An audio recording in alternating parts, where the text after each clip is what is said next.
Good morning. পূর্বাজ লাইফস্টাইলে আবার আপনাদের স্বাগত জানিয়ে আজকের আর একটা নতুন ব্লগ শুরু করছি। আশা করি আপনারা সকলে ভালো আছেন। তো অনেকের ভিডিওতেই তো দেখছি যে বৃষ্টি হচ্ছে, ঝড় হচ্ছে, অনেকেই দেখাচ্ছেন। তো আমাদের এখানে আজ কাল ওই দুপুর থেকে বৃষ্টিটা বন্ধ হয়েছে। তবে সকালবেলায় আবার ঝুরঝুর করে একটুখানি পড়ছিল, আমি বলি মরেছে, আবার কি শুরু হলো। তারপর দেখি না বন্ধ হয়ে গেছে। আর ভাল লাগছে না বৃষ্টি, এক নাগারে কি ভালো লাগে বলুন, মাঝে মধ্যে হলে ঠিক আছে। যাই হোক, আর এখন বাজে হচ্ছে 11:30। তো কিন্তু আমি ঘুরে বেড়াচ্ছি, এখন এই জলখাবারটা একটু খেলাম, এখনও আমার কাকলি আসেনি। আসুক। আর তারপরে তার থেকেও আর একটা বড় কথা হচ্ছে, ডাক্তার সাহেব আজকে ভোরবেলা কলকাতা বেরিয়ে গেছেন। বলে গেছে আমার জন্য রান্না করো না, কারণ আস্তে আস্তে বিকেল হয়ে যাবে কি সন্ধে হয়ে যাবে, তখন কি আর এসে আমি ভাত খাবো। তা যেখানে গেছে সেখানে নাকি আবার খাওয়া দাওয়ার পাওয়া যায় না, কোনো হোটেল নেই, কিছু নেই। বলছে ওখানে আমাকে সারাদিন বসে থাকতে হবে, কি যে খাবো। আমি খাওয়া দাওয়ার কিনে নিয়ে ঢোকো, গিয়ে ওখানে খেয়ে নেবে, নিয়ে আবার বাসে চড়বে, সিধা বাড়ি চলে আসবে। বলে হ্যাঁ ঠিক বলেছো, তাই করব। তো যাই হোক, যেহেতু ভোরবেলায় বেরিয়ে গেছে, আর আমাদের মা বেটার তো জানেনি কি আর রান্না করব। ছেলে তো বলেই দিয়েছে ডিমের ঝোল খাবে, ঠিক আছে করে দেবো, ডিমের ঝোল কি অমলেটের ঝোল যা করি করে দেবো। আর আমার তো মাছ আছেই, একটু মাছের ঝোল আর কোনো একটা তরকারি, ব্যাস। তো মেনলি অপেক্ষা করছি কাকলির জন্যেই, কাকলি এসে বাসনগুলো ধুয়ে দিলে সুবিধা হয়। তো কী আর করব, বসে বসে ঘর ঠর গুছানো এ করা সেসব তো হয়েই গেছে। বসে বসে এই যে আমার গোপালের, দাঁড়ান দেখাচ্ছি, ভারী, এই যে আমার গোপালের বাক্সটা বের করেছিলাম, এটা গুছাচ্ছি।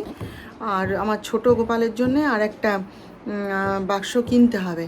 তো দেখি আজকে যদি বিকেলে জিমে যাই, অনেক দিন ধরেই ভাবছি এটা, আজকে যদি জিমে যাই তাহলে অনেক জিনিসই কেনার আছে। আমার পুজোর সংখ্যাটা কিনতে হবে, সেটা আনন্দমেলা, সেটা বেরিয়ে গেছে, কেনা হয়নি এই বৃষ্টির জন্য। সেইটা নেব, ঠাকুরের ফুল নেব, তারপরে আমার যে কুর্তিটা পছন্দ করে রেখে এসেছিলাম সেটা নিয়ে আসা হয়নি, এই সব এই বৃষ্টির জন্য, সেইটা নিয়ে আসবো। তারপরে এই বাক্সগুলো যদি পাই, দোকান খোলা থাকে তাহলে কিনবো, যতটা পারি আজকে করব। তারপরে ঠাকুরের বাতাসা শেষ হয়ে গেছে, সেটা আনতে হবে। এই সমস্ত টুকিটাকি জিনিস মনে করে করে নিয়ে যেতে হবে, গিয়ে দেখি কতটা কি পারি নিয়ে আসবো। আজকে জিমে যাব ভাবছি, এরকম শুকনো দিন থাকলে চলে যাব। তো যাই হোক, আপনারা সঙ্গে থাকুন, আমার দেখতে থাকুন। এখানে যে রামকৃষ্ণ মিশন সেবা রয়েছে আর কি, সেবাশ্রম, তো তাদের তো স্কুল আছে, বাচ্চাদের স্কুল আছে, যিশু পড়েছে ওই স্কুলে। এবার এখন ওখানে না অনেক কিছু শেখায়, হাতের কাজ টাজ শেখায়। তো সেইখান থেকে প্রতি বছরই ওরা ওই বিক্রি করতে আসে, জানেন। তো আজকেও এসেছিলো, এই একটু আগে আমি রান্না করছি, ধূপ বিক্রি করতে এসছে একটা ছেলে, নিজেরা ওরা ধূপ বানিয়েছে ওইখানে আশ্রমে, দিয়ে এবার বিক্রি করতে এসছে। তো খুব ভালো কথা, আমি নিয়েছিলাম, কিন্তু কি দাম, বাপরে, দাম শুনে তো মানে আমার হয়ে গেছে। আমি বলি না ভাই, নেব না। যে ধুনা ধূপগুলো বাইরে আমরা 20 টাকা 25 টাকা করে কিনি, বলে যে 50 টাকা। যাই হোক, এসেছে নিন্না কাকিমা করছে। তারপরে ওই যে দর্শন ধূপকাঠি, ওইগুলো 5টা প্যাকেট 50 টাকা নিল। তো নিলাম, কি করবো আর। ওরকম না, আমাদের পুজোর সময়, পুজো আসছে তো, এরকম বহু এবার এখানে আসবে জানেন বিক্রি করতে। শুধু তাই নয়, ওই যে রাধামণি আছে, রাধামণি থেকেও আগে একটা লোক আসতো, এখন আর আসে না, সে আমার বাঁধা ছিল একদম। ওই বিছানার চাদর বিক্রি করতে আসতো কাঁধে করে নিয়ে, ওর কাছ থেকে আমি আমার মানে অনেক বিছানার চাদর কিনতাম ওর কাছ থেকে, কম টাকায় সেল করতো। তারপরে পাপোশ, হ্যানা তেনা, কার্পেট, বহু আসে এরকম, যতদিন না মানে পুজো আসছে, এই পুজোর আগের মাসগুলোতে এই মানে আসা শুরু হলো আর কি। তা নিলাম, আর কি করব, দিয়ে ওই যে যিশুকে দিয়েছি, যিশুর ঘরে ও ধূপ জ্বালে প্রতিদিন সন্ধ্যাবেলায়।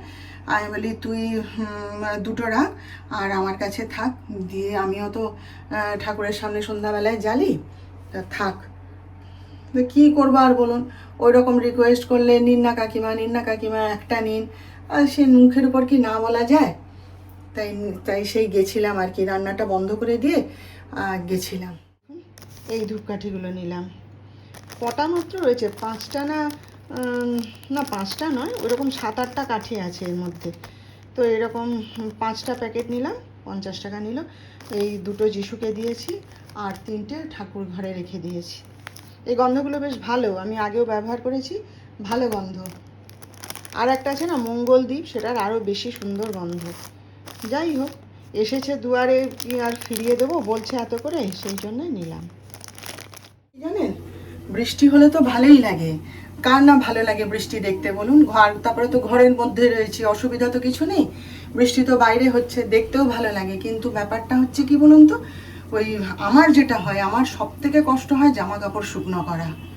আমি তো আর ছাদে গিয়ে মেলি না, এইখান থেকে বালতি ভর্তি করে 3তলার ছাদ অবধি নিয়ে যাওয়া আর সম্ভব নয়।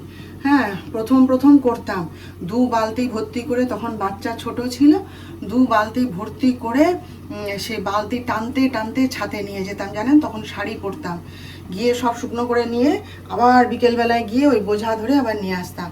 তারপরে ধরুন মাঝখানে বৃষ্টি শুরু হলো, এবার বিশ্রাম নিচ্ছি, ছোট ছোট ছোট ছোট গিয়ে নিয়ে আসতাম। তারপরে ওরম করতে করতে আমার মা, তারপরে না আমার সেই একটা পিঠে ব্যথা হতো, ওই মানে বাচ্চা হওয়ার পর সিজার হয়েছিল, তো তো বাচ্চা হওয়ার পর কী হয়েছিল, ওরা ওই স্পাইনে ইঞ্জেকশন দিয়েছিল তখন। তারপরে কি হয়েছিল জানেন, আমি না সোজা হয়ে উঠে বসতে পারতাম না, প্রায় 1-1.5 বছর পাশ ফিরে শুয়ে আছি, তো ঘুমের ঘরে যেই না চিত হয়ে গেলাম, ব্যাস আর উঠে বসতে পারতাম না, প্রচণ্ড যন্ত্রণা করতো, প্রচণ্ড যন্ত্রণা। মানে বাচ্চা পাশে শুয়ে কেঁদে যাচ্ছে, আমি যে উঠে বসে তাকে টেনে কোলে নেব, সেটা আমি পারতাম না, আমি উঠতেই পারছি না।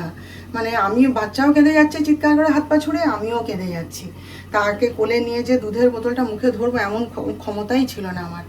এত কষ্ট হতো জানেন, প্রায় 1.5 বছর। এই ডাক্তার সাহেব ছুটে এসে যিশুকে কোলে তুলে নিয়ে, মানে আমি যতক্ষণ উঠে বসতে না পারছি ও সামলাতো, এইরকম করে করে। তারপরে ওই কাপড় কাচার লোক পাওয়া যেত না, নিজেরাই কেচে নিতাম বাচ্চাদের জামা কাপড় টাপড় সমস্ত দিয়ে। তারপরে আমার মা একদিন বলে, তখন ওয়াশিং মেশিন আমার ছিল না, দিয়ে আমার মা একদিন বলেন, একে পিঠে এরকম ব্যথা, তারপরে তুই সিজার পেশেন্ট, ওই রকম বালতি নিয়ে নিয়ে তুই ওই শাড়ি পরে ওই 3তলার ছাদে উঠছিস নামছিস, উঠছিস নামছিস। একবার পা হড়কে পড়েছিলাম জানেন তো, সিঁড়ি দিয়ে গড়িয়ে গড়িয়ে গড়িয়ে গড়িয়ে একদম নিচে, নতুন বিয়ের পর। বলে ওই রকমভাবে ওই চপ্পল পরে পরে তুই উপরে উঠছিস নিচে নামছিস, তোর যদি পড়ে যাস তোর কোমরটা তো ভাঙবেই, আর তোর সব যাবে শেষ হয়ে। দিয়ে সেই থেকে মায়ের কথাতেই ওই ছাদে যাওয়া বন্ধ করলাম। দিয়ে ওই নিচে বারান্দাতে কাপড় মেলা শুরু করলাম। তো সেই আজ বহু বছর ওই বারান্দাতেই কাপড় মেলি। আর পা পোছাগুলো নিয়ে ঝামেলা হয়। আর নির্মলা মাসি যখন ছিল না, তখন ওই সমস্ত কাপড় চোপড়ও টেনে নিয়ে ছাদে যেত, ওকে বলতে হতো না, নিজেই করে দিত। ছাদে গিয়ে মেলে দিত, শুকনো করে দিত, পা পোছা টোছা। তারপরে যখন 3:30-র সময় কাজ করতে আসতো, তখন আবার সব জামা কাপড় আমাকে নামিয়ে দিয়ে যেত। খুব ভালো ছিল। তারপরে তো আর কাউকে পাইনি, আর আমার ওই জন্য ছাদে মেলা বন্ধ হয়ে গেছে। তো কি হয়, এখানে জামা কাপড় শুকনো করাটা খুব কষ্ট জানেন।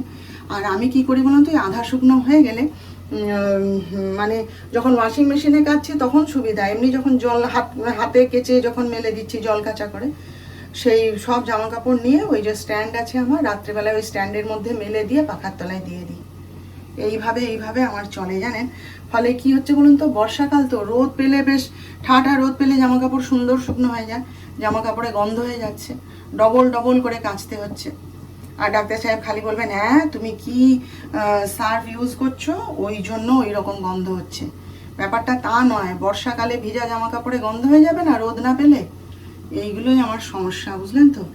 একটু রোদ উঠলে আর আমার এই বারান্দাটায় এত সুন্দর শুকনো হয়ে যায় না, রোদ মানে তাপেই শুকনো হয়ে যায় সুন্দর। এইটা হচ্ছে আমার সব থেকে বড় সমস্যা। আর পা মোছাগুলো শুকনো হতে চায় না। এই সব সমস্যার জন্যই তখন বেশি দিন বৃষ্টি হলে বিরক্ত লাগে। তো জিমে গেছিলাম জানেন, তারপরে যখন গেছি তখন বেশ শুকনো খটখটে। হ্যাঁ, তো আমাদের যিনি স্যার তিনি কিন্তু বলছিলেন, বলে যে আপনারা বাড়ি যেতে পারবেন কি না দেখুন, বৃষ্টি নেমে যাবে। তো ঠিক আছে, তারপরে বাকি আর যা কিছু এক্সারসাইজ সে সমস্ত করে টোরে 6:45 নাগাদ আমি ওখান থেকে বেরোলাম। এবার আপনাদের তো বলেছিলাম সকালে আমার এটা ওটা সেটা কেনাকাটার আছে বলছিলাম না।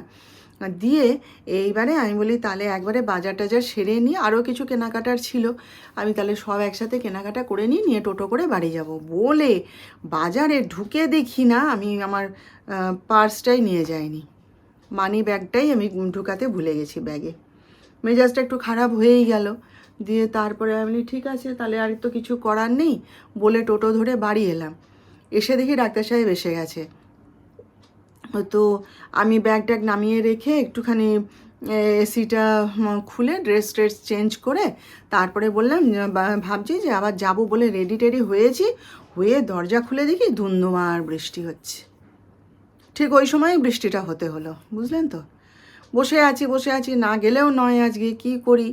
তারপরে বৃষ্টি যখন থামলো তখন অন্ধকার হয়ে গেছে, সন্ধ্যা টন্ধা দিতে হবে, 7টা বাজতে যায়। আমি না তাহলে আজ আর যাবো না। তারপরে বসে ডাক্তার সাহেব জিজ্ঞেস করছে কী আনতে হবে আমাকে বলো, কী আনতে হবে আমাকে বলো। আমি বলি সব তো তুমি পারবে না, কিছু কিছু জিনিস তাহলে বলে আমি বাজারে যাচ্ছি এনে দিচ্ছি। তো আজকে আবার ডাক্তার সাহেব নিজে আবার পনির রান্না করে খাওয়াবে আমাদের। তা সে আমি বেরোচ্ছিলাম তখন আমাকে বলছিল যে তুমি নিয়ে আসবে, তাহলে আমি আর বেরোবো না, অত জার্নি করে এসছে। তারপরে বলে আমি বেরোতে পারলাম না দেখে বলে আচ্ছা দাও কী কী লিখে দাও আনতে হবে আমি এনে দিচ্ছি বলে সে আবার গেল। জানেন আমি এইমাত্র একটু লিকার চা আর বিস্কুট খেলাম, ভালো লাগে বলুন, মেজাজটা খারাপ হয়ে যায় না। একটা প্ল্যান করে গেছি, ওই তাড়াহুড়ো হুটোপাটি করে বেরিয়ে যায় তো, আর ওই আমার পার্সটাকে একবার এ ব্যাগ, আবার যখন রিহার্সালে যাই তখন আবার ওই ব্যাগ, এই রকম করি বলে না আমি ভুলে যাই। যাই হোক কালকে যাব তো জিমে আশা করে আছি, এখন বৃষ্টি না হলে তখন আবার নিয়ে আসবো, আর কি করব। কিন্তু ব্যাপারটা হচ্ছে কালকে যে বৃহস্পতিবার আমার তো কিছু আনা হলো না, দেখি কি ব্যবস্থা করি। আমার জন্যে বিস্কুট, এখন আর এই বিস্কুটটা ছাড়া অন্য বিস্কুট আর বাড়িতে কেউ খায়ও না, জানেন তো। ডাক্তার সাহেবও এই বিস্কুট খায় আর যিশুও এই বিস্কুটই খায়, আর অন্য বিস্কুট আর আসেই না। বেকারি বিস্কুট আগে কত আসতো, এখন আর কেউ খায় না। তো যাই হোক আমার বিস্কুট শেষ হয়ে গেছিলো, তাই এই 2 প্যাকেট বিস্কুট আর এই যে চানাচুর, আমি সেই মুগের ঝাল চানাচুরটা আনতে বলেছিলাম, এই যে যেটা আমি খাই, এই যে। তা বলছে দেখো এটা আমি দেখে শুনে এনে দিয়েছি, এই যে বলছে এটা ঝাল ঝাল তোমার অসুবিধা হবে না, মিষ্টি টিষ্টি কিচ্ছু নেই। একটা চানাচুর কিনা মিষ্টি হয় না, বাজে লাগে খেতে একদম। আর এই যে চিঁড়ে ভাজা শেষ হয়ে গেছিলো, তার এই যে 2টো প্যাকেট এনেছে, তার একটা প্যাকেট এই যে ঢেলে রাখছে কৌটোটা, আর এই যে আর একটা প্যাকেট রইল। আর এই যে মিষ্টি নিয়ে এসেছিলো, তার ঠাকুরের জন্য তুলে রেখেছি, গোবিন্দের জন্য দিয়ে ওদের জন্য বের করে দিয়েছি। এই যে আজকে রাতে আমাদের খাবার পনিরের তরকারি, যেহেতু আমি খাবো সেই জন্য চিনি আলু কোনো কিচ্ছু দেয়নি, এমনি টমেটো রসুন আদা পেঁয়াজ পেস্ট করে বানিয়েছি। ডাক্তার সাহেব খুব ভালো বানান এই পনিরটা, জানেন দারুণ লাগে খেতে, আমি অত ভালো পারি না। আর এখানে হচ্ছে রুটি, কণা তো রুটি করে দিয়ে গেছে, যিশুকে এইমাত্র খেতে দিয়ে দিলাম, আর আমরা পরে খাবো। কি জানি কেন আজকে হঠাৎ বলছে আমি তোমাদের পনির বানিয়ে খাওয়াবো, দাঁড়াও বলে এই যে বানালো। দারুণ করে পনিরটা, জানেন তো। আমি তাই বলছি যে এবার জন্মাষ্টমীতে পনিরটা তুমি বানাবে, লুচি আর পনির হবে, তুমি বানাবে। এখন রাত্রি 10টা, প্রায় 10টা, এখনও বাজেনি। কীরকম বৃষ্টি হয়ে চলেছে দেখুন বাইরে, ভাবলাম বুঝি ধরে যাবে। ডাক্তার সাহেবও বলছিলেন বলে ঝিরিঝিরি করে বৃষ্টি হচ্ছে, আর ছাতা মাথায় দিয়ে এত জিনিস নিয়ে আসতে পারছিলাম না, ওই জন্য ছাতা নিয়েই নি, দিয়ে ভিজে ভিজে এসছে। তো যাই হোক এত বৃষ্টি না বিরক্তি লাগে, জানেন তো। এমনিতেই মেজাজটা খারাপ আজকে আমার, হচ্ছে ঠিক সময়ের কাজ ঠিক সময় করতে না পারলে না আমার মেজাজ খারাপ হয়ে যায়। আজকের মতন এরকম ভুল আমার কখনো হয়নি। আর এত তাড়াহুড়ো থাকে না, সব কাজ সামলে ছুটতে বেরোই, আবার কাজ সারতে সারতে বাড়ি আসি, বাড়িতে এসেও আবার কাজ, মাথা ঠিক রাখতে পারি না। যাই হোক এখন অনেক কাজ বাকি আছে, দরজাটায় তালা টালা দেবো, পাম্পটা একবার চালাবো, হ্যাঁ সব নানা টুকিটাকি কাজ বাকি আছে।